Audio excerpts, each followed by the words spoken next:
Chapter 5, The Report. By lunchtime the next day, Nick had a bad feeling in the pit of his stomach. Seventh period was coming. He was going to have to stand up in front of Mrs. Granger's class. The eyes of everyone in the class would be glued to his face, and Mrs. Granger's eyes would be cranked up to maximum punch power. He looked over his notes again and again.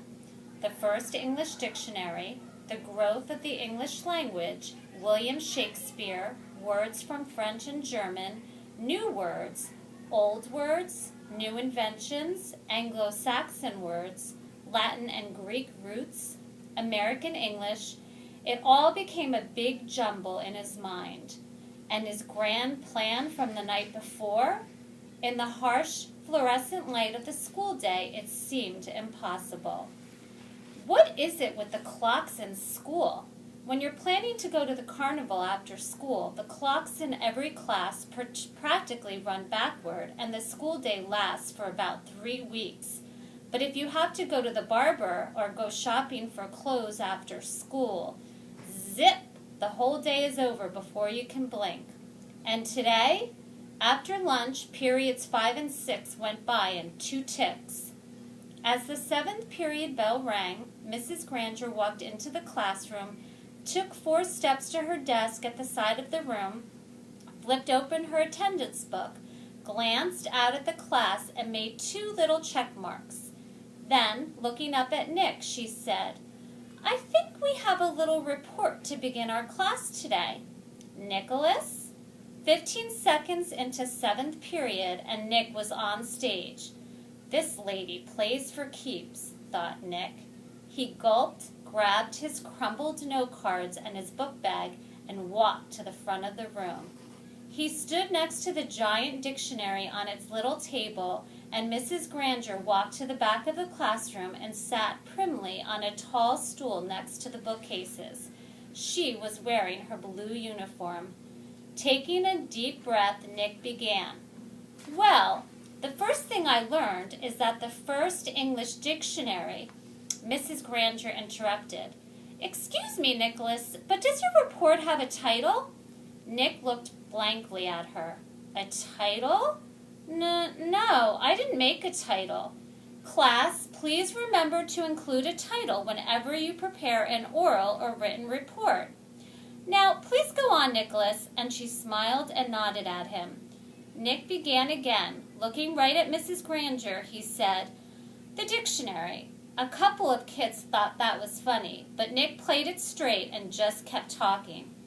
"A lot of people think that the First English Dictionary was put together in the 1700s by a man named Samuel Johnson.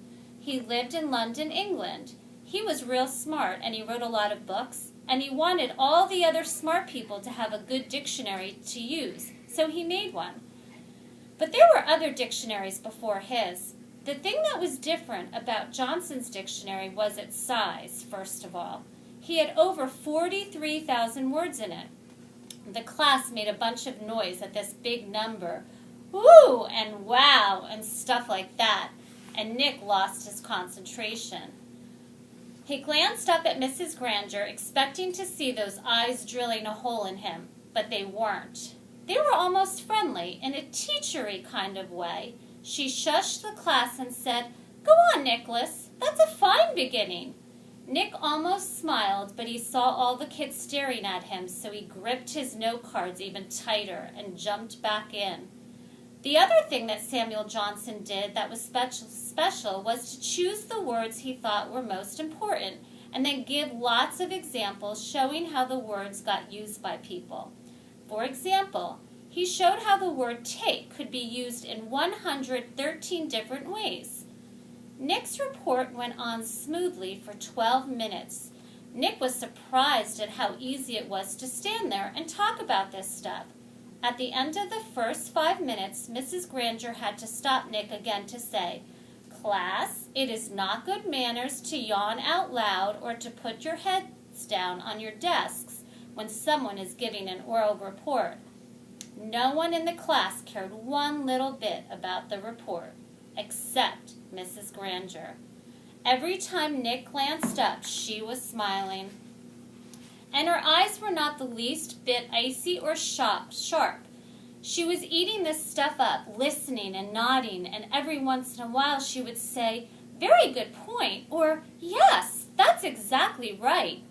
But the next time Nick looked up, he saw Mrs. Granger sneaking a look at her watch. 18 minutes gone. Maybe his idea was going to work after all. Time for phase 2. Reaching into his book bag, Nick pulled out the red dictionary he had brought from home, the one most of the kids had, the one Mrs. Granger said they should use.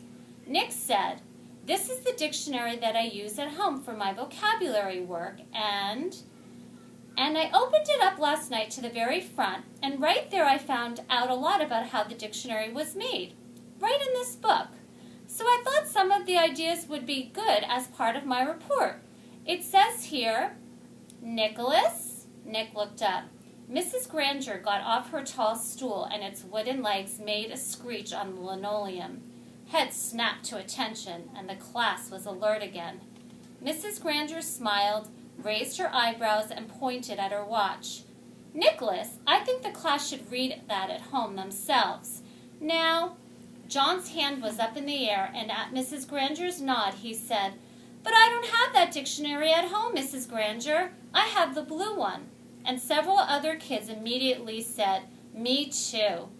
Mrs. Granger tried not to show that she was annoyed. "Very well, Nick, but it shouldn't take too long. We have other things to do today." Nick kept his eyes open wide and nodded, adjusted his glasses on his nose, and began to read.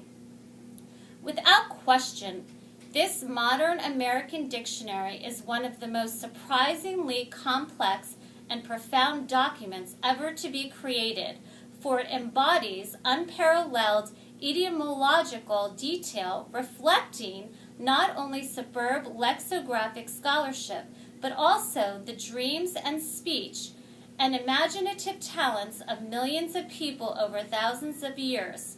For every person who has ever spoken or written in English has had a hand in its making.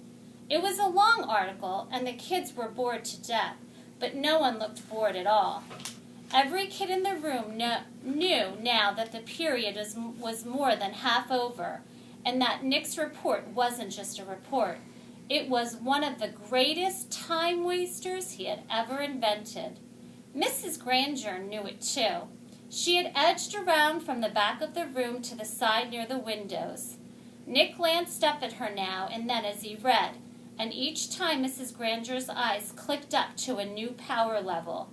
After 8 minutes of Nick's best nonstop reading, her eyes were practically burning holes in the chalkboard behind him. There were only 10 minutes left in the 7th period. When he took a breath to start a new paragraph, Mrs. Granger cut him off. "That's a fine place to stop, Nicholas. Class, let's all give him a round of applause for his report." The applause didn't last long.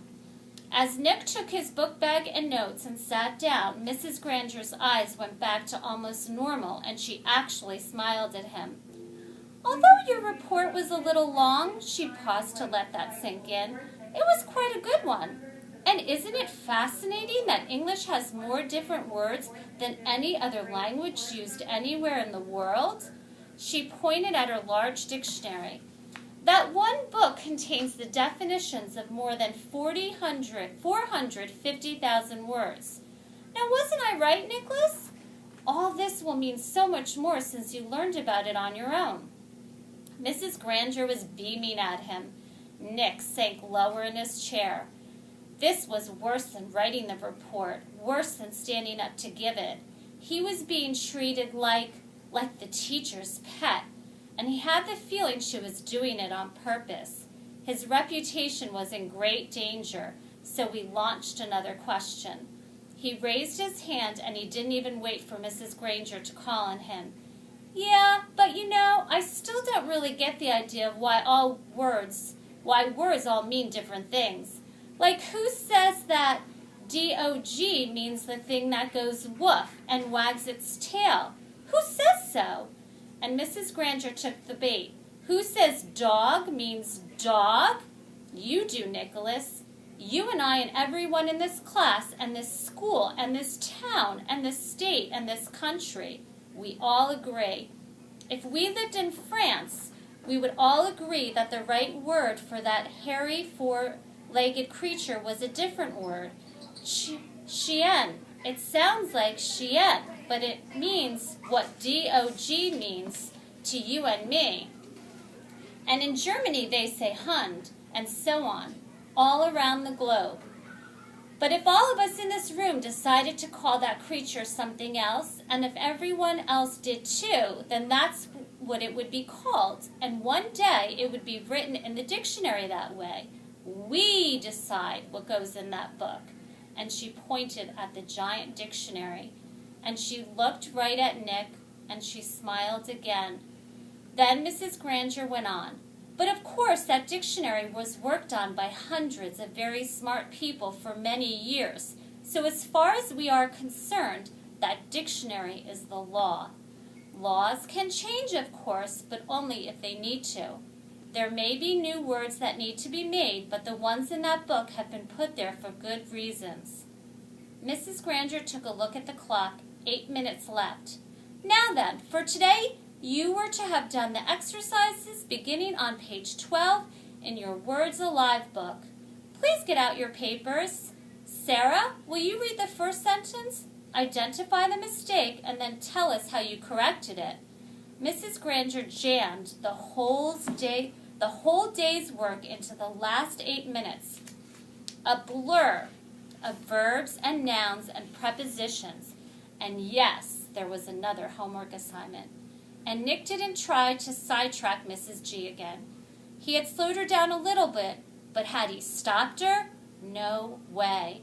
She was unstoppable. At least for today.